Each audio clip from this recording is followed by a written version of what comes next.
So Kathleen did a spectacular job, as expected, discussing things from a more sociological perspective.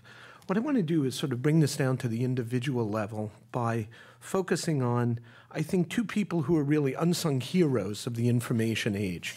They're people who, better than anyone else, capture these changes. The first one is Barney the dinosaur. So for those of you who are unfamiliar with Barney, here is a song that you have likely heard more times than you can possibly handle. You love me. Okay, and he goes on. I think that there's something very profound about Barney that we might have missed, and it really involves thinking about, that's important because it really involves thinking about the song that these kids sang incessantly for extended periods and really think about what it means. So let's quickly do, and I'm not trained as a textual analyst, but in this case, I think I'll do okay, in understanding what is Barney really saying about the 21st century. So the song starts off, I promise you I won't sing it, my voice is rather bad. It starts off, I love you.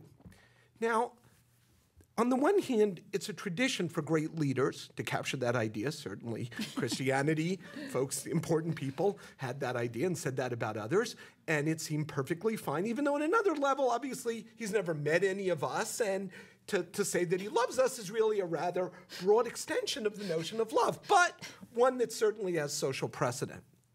Okay, but then the next line, you love me. Now let's think about what that means. This 6-foot purple dinosaur is saying that he, in fact, has tremendous insights into our deepest feelings. He knows that, in fact, he understands what we love, and, in fact, he understands that we love him. It's reciprocal, so there's a notion that reciprocity is good and important, which seems a good thing. But at the same time, it's a claim that says, I don't really have to know you. I don't really have to see you. I can have very little insight into you other than that you happen to watch my show. And yet I can know something very deep about you, okay? Third line of the song goes, we're a happy family. Now, for those of you who've read Tolstoy, you know that all happy families are alike. Each unhappy family is different in different ways. But it's odd that every happy family includes Barney the dinosaur. It's also odd, if you think about it, that our worries about the crumbling of the American family associated with things like the nuclear family and gay marriage shouldn't be that insurmountable if we can really be a family with someone, an intraspecies family, and with a family that really has no connection, no physical, no communication. For those of us in communication, that might seem disturbing.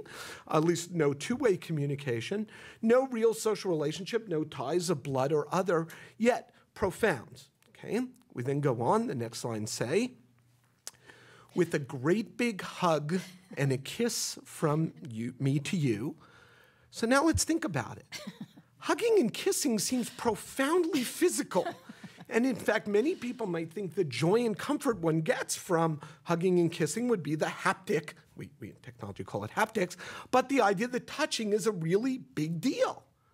But Barney tells us no, that virtual hugging and kissing is just as good, is just as fine. So for those of you who wonder, you know, how is a poke on Facebook really a sign of connection? Well, a poke, a physical action, as manifested through an informational medium seems to be totally fine. So we now find out that there's a transformation in the nature of families and the nature of physical interaction. So after he says, I love you, you love me, we're a happy family with a great big hug and a kiss from me to you, won't you say you love me too?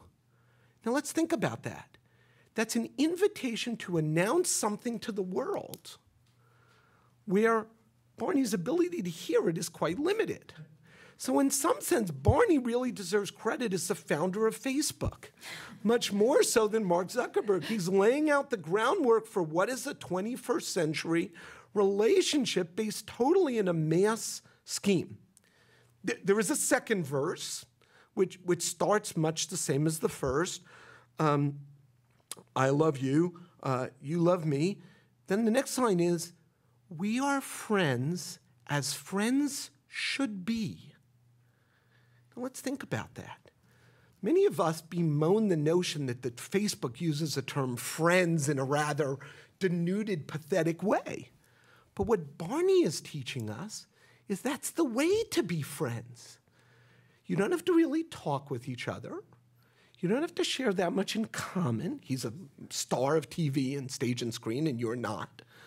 But yet, we are friends, not just friends of another ilk, we are friends precisely the way friends should be.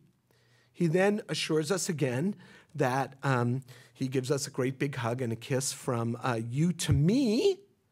So now, the hug and kiss are going in the opposite direction. So not only are you taught that hugging and kissing is something you can receive from another without actually feeling it, you can actually give it to another without being involved in the physical or haptic world. Okay? That's a song. We encourage kids to sing this a whole lot. No one ever spanked their kids for these radical and dangerous ideas that seem to be at the groundwork of the 21st century. So I think there's something very deep going on there. The second story isn't it's a 21st century story. It's actually a story that comes out of the late stages of the Industrial Revolution. It's an American hero as well, and it's John Henry. So for those of you who are fans of folk songs, I know we have an expert here. The John Henry story basically goes, John Henry's a railroad man who drives spikes to extend the railroad, and along comes a machine that drives train spikes. This is a horror, because John Henry is a great train spike driver. So what does he do? He challenges the spike driving machine to a race.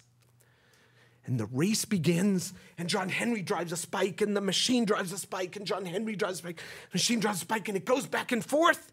And at the end of the race, John Henry wins and promptly dies of a heart attack and is a hero. Why is he a hero? Because he challenged a machine that drove spikes and won. Now, when I tell my students this story in my course on 21st century technology, they tell me that is the stupidest damn story they ever heard.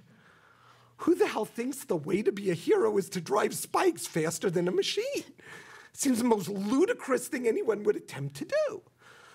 So I agree. So I say, yeah, it really doesn't make sense. I said, but what do you think about the world chess champion who became a hero for challenging a computer at chess?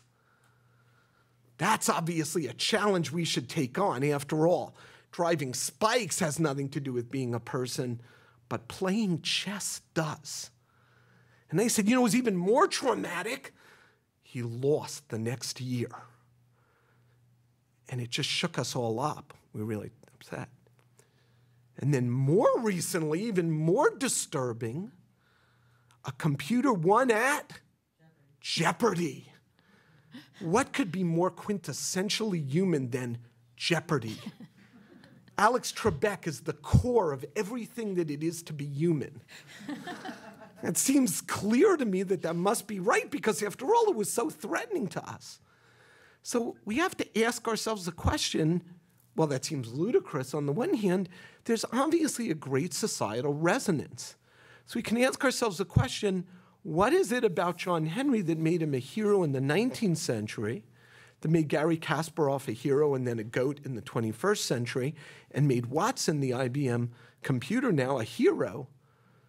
What does that mean for the nature of being a person? What does that mean about our definitions of humanity? So I'll stop there.